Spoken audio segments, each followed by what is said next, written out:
Where'd it go? I did that. Oh, So Barbara Streisand sings, "You'll Never Walk Alone." Have you ever paused to reflect about that? How many of us truly feel that we'll never walk alone? In the good times, we feel the presence, we feel the power, we feel that we're not alone, we're uplifted, not only in that belief, but in the actual actions as our life is prosperous, joy-filled. But what about when something devastating happens? I don't know how many of us in here have experienced loss. I'm sure that many of us have. The loss of another individual or anything calls us to recognize our own immortality or our own mortality. But if you were to take a journey similar to the journey that we're going to talk about right now, that the Master Teacher Jesus took? They're not very large, but I've put some pictures up here. Today in the Christian faith is referred to as Palm Sunday. It's the beginning of the time when the Master Teacher Jesus took that journey into Jerusalem for the Passover meal, which he was to attend, and he sent forth some of his followers to set things up so that they could prepare for the Passover dinner. And as he entered the area that he was going to have that dinner, which was right outside of Jerusalem, the flocks of the individuals, his followers, were there. They were on the street. They were waving the palms. They were putting down the carpeting. They were putting the palms on the roadway. They were saying, "Hosanna to the Son of David, blessed be, who comes in the name of the Lord, Hosanna." Hosanna meaning save now, being saved now. Hosanna in the highest heaven. They were rejoicing about this individual who had for so long, and when we say so long, it was only 3 years, a man who took the message of his beliefs wherever he went, teaching and talking, and having followers as well as having people chastise him for what he was speaking and what he was saying. Now today in many of the Christian churches you will find the palms. You will find them formed into crosses similar to what's here. You'll find them handing them out to individuals, and the ritual of the palm is to take the palm for yourself and to place it somewhere or to keep it. And one thing that I just learned this week, I always wondered where the ashes for Ash Wednesday came from. They come from burning the palms. So you take and keep the palms, and then the next year, the 40 days preceding the time of the celebration and this actual remembrance, is when the palms are burned and used as the ashes. So it's the reminder to us. Now, Jesus, before he was to have that Last Supper, in the picture right below the cross, you see him kneeling down and washing the feet of the servant. And normally, in tradition, the servants wash the feet of the people that they served before the Passover dinner or when it was necessary. But Jesus, recognizing the equality of the expression of all mankind, humbled himself to wash the feet of the servants, of his apostles, of his disciples, of those who followed him, who were about to join him in this which is referred to as the Last Supper. They actually saw it as the Passover meal. During the time of the Passover meal, which is in the center, Jesus knew what his destiny was. How did he know that? He knew it intuitively. He knew because of the circumstances of what were going on around him. He knew that the message that he was bringing to mankind was not received well from those others who had a different thought about how the process of expressing and who's in charge and so on and so forth. They did not believe in the message that Jesus proffered. So consequently, as he was coming into Jerusalem, the people of the time began to rally around to crucify him, which was the form of punishment of the day, since they didn't have guns, and hanging, I guess, later on became a way of the day, but crucifying was the way that they would punish individuals for the crimes that they committed.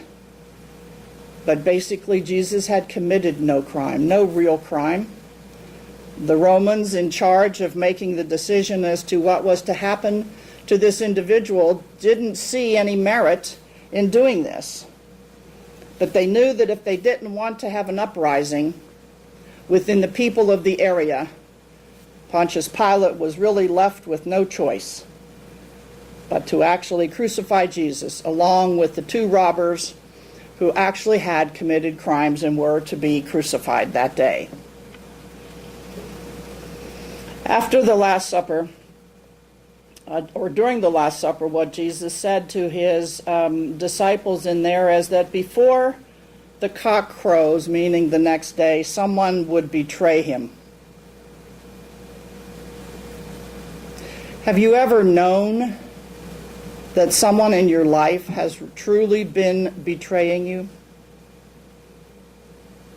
I think that is probably one of the most devastating things to recognize, that someone that you had trusted, that you had faith in, that you saw maybe as a friend, whether it was a relative or a friend or someone that you worked with, they actually were in such fear that they had to turn around and betray you in order to have something better happen for themselves. This is what was to happen with one of the disciples of Jesus. So after the Last Supper, Jesus said to his disciples, Peter and Matthew and John, "Come with me, that we shall pray, and that we shall open ourselves to a conscious awareness of what's to unfold." And he asked those three disciples to stand guard as he went into the wilderness and prayed. And sure enough, if you had a close proximity to this picture, you'd see that there were three sleeping disciples in the front there.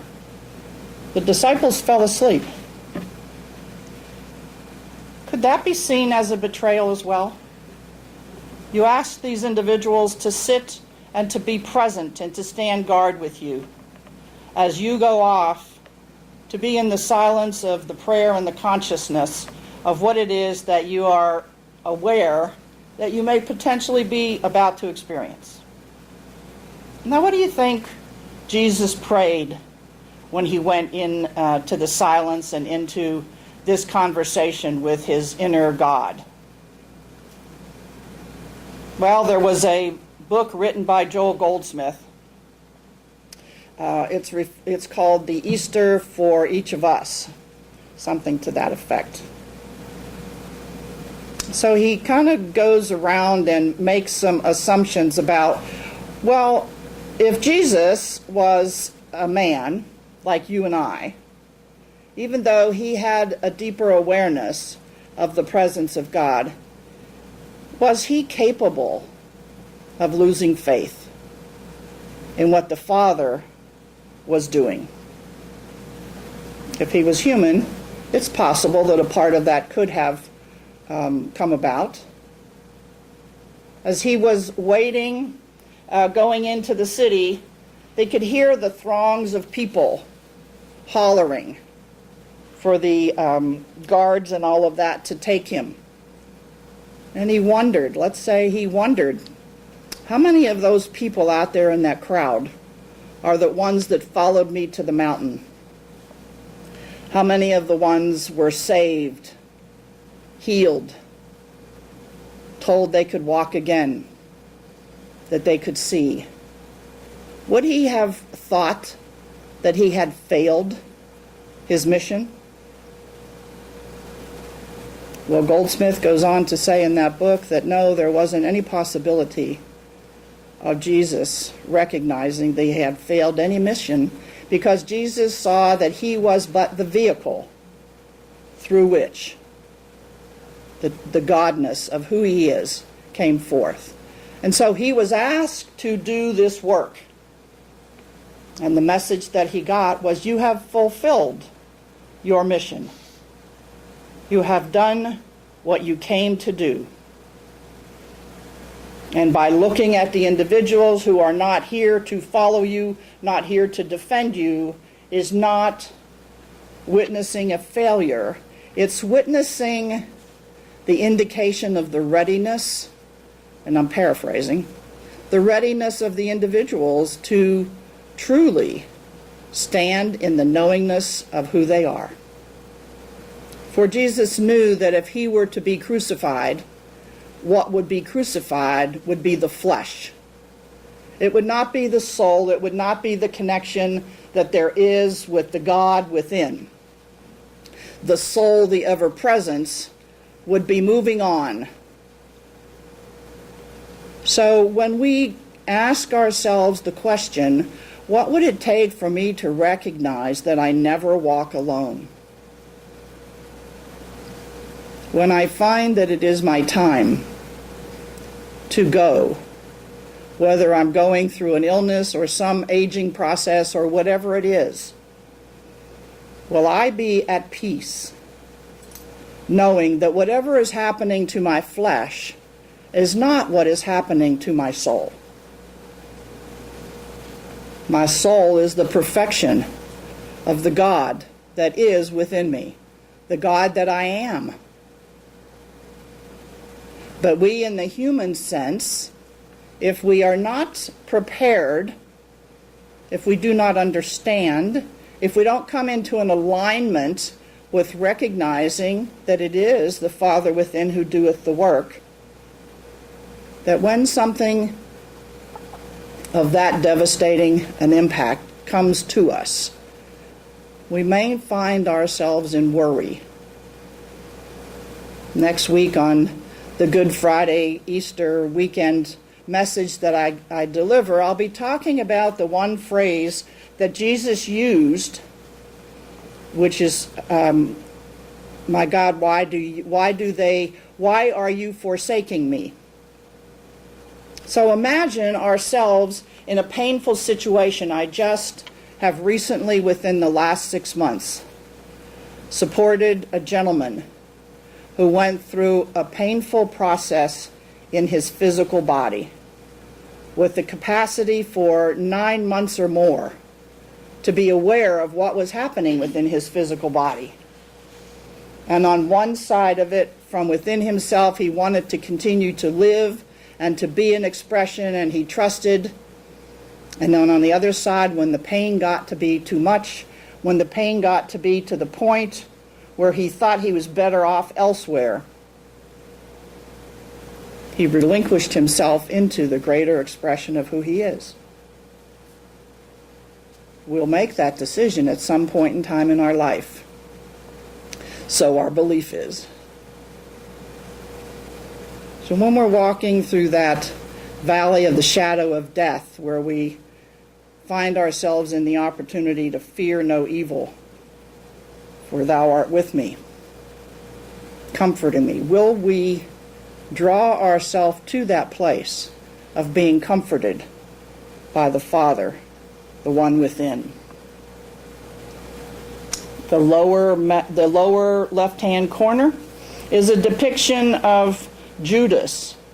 At this time, while Jesus was in the Garden of Gethsemane and beginning to hear the forces coming, it was Judas who came to Jesus and gave him a kiss. This was the indication to the guards that he was actually pointing at Jesus. Judas had made an agreement with the guards for some money to point at Jesus, his master. Later, Judas was to regret what he had done, and he actually, the story goes, committed suicide. But Jesus knew that this was happening, and so he went along with the guards to be identified and to be told that he would be crucified. And we all know the story in the right-hand corner, which is Jesus carrying his own cross along with the two other individuals, the robbers, the thieves, up to where they were to be crucified. In Goldsmith, he writes that Jesus' comment was that my kingdom is not of this world. How many of us could claim that our kingdom is not of this world? And by this world, we mean the outer expression of what's going on outside of us. The wars that are happening, the thievery, the robbing, the fraudulent activities.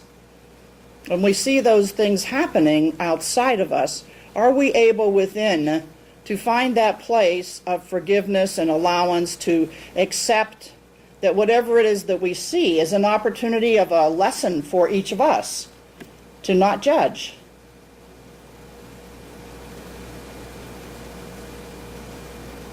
To not judge.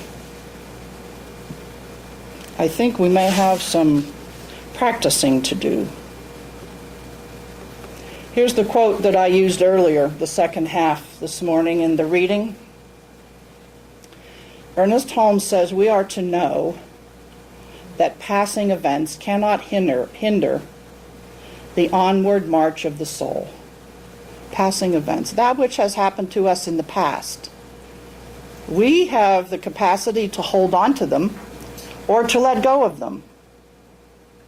Put them in the proper perspective of what occurred and what lesson can we gain from any experience that we've had. But then to allow it not to hinder us on this onward march of our soul. You see, we are constantly evolving, moving upward in the scale of the full expression of the God that we are, the God expression that we are. The temporal imperfection of the human cannot dim the eternal integrity of the divine. Our practice is to know this. Our practice is to remember that in the midst of whatever it is that we are experiencing, there is a power and a presence greater than we are, and we use it. And he says we can use it when we recognize that it is there and available, then we use it. And we move ourselves out of the way of being an expression and allow ourselves to connect more intuitively and knowingly with the God within that then becomes the presence of our expression. And then in the midst of whatever it is that's happening, we can find the good and we can experience the joy and celebrate whatever it is that we're learning from these experiences.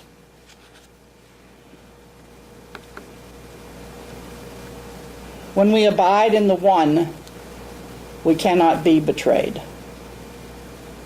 See, this was what Jesus understood. When we feel the betrayal of the people around us, there is a sense of, we have a sense of connection to these individuals, which is an attachment instead of a detachment without concern. See, people come and go in our lives, and we have experiences, and all of those experiences are for our growth. And our growth is to move beyond those experiences, to forgive the people who, in the appearance of the choices that they have made, in the fear that they are living in, have done things that have appeared to be a betrayal against us. When they seek to have more power or more presence over anyone else. When they're not aligning or finding, when they don't have an allegiance. That's what happened with Jesus and the disciples. His disciples did not continue the allegiance with him in the teaching. That was what he had thought was his failure, that they didn't get it. And the one said, "You have done what you have come to do. You are not responsible for what other people gain from what it is that you are saying." We are individuals on this journey of life. And whatever it is that we hear, wherever it is that we hear it, we're at choice to take away with us what works for us and what doesn't. Sometimes we make the choice to let go of something that will work because it's a lot of work for us to continue to practice something that really will support us in the end. Something that will give us potentially the appearance of being alone, but if we recognize that we are always one in God, we will never be alone. We will stand in our truth and be authentic to what that is. Ernest Holmes says, to trust in the law of good is to constantly believe that we are surrounded by a power which can and will cast all fear from our minds, free us from all bondage, and set us safe and satisfied in a new order of living.